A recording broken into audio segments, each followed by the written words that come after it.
Странските производи се попривлечни за македонските граѓани од домашните. Од јули во 2019 година до средината на овој месец потрошиле 10,8 милиарди денари на домашни производи, а на производи од увоз 19,7 милиарди денари, покажува регистрираниот промет преку апликацијата Мој ДДВ, односно на скенираните сметки. Истромичани скенираат сметки со цел на поврат на парите од ДДВ. Јас не, али и двете деца ми скенираат, јас за них собирам. Не. Мојот син да, ама јас не.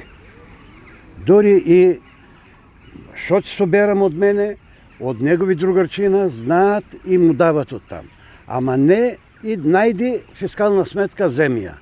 Некој дај ми ја твојата фискална сметка, не.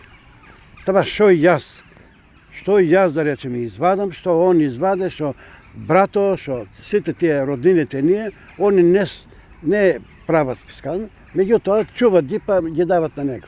Јас не, но мојот сопруга. Да, нон-стоп, стално. Производи од маркети, од бела техника, од кафечи, сметки, фискални. Така. Од скоро во Македонија беше воведена домашната платежна картичка каква ќе добијат 320.000 граѓани, а мерката е во вкупна вредност од 28 милиони евра.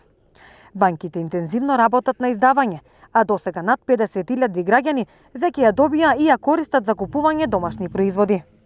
Мерката домашна платежна картичка е дел од третиот пакет мерки на владата, а целта е да влијае на амортизирање на ударот врз економијата, односно подобро справување со ударот врз економијата како резултат на забавување на економската активност.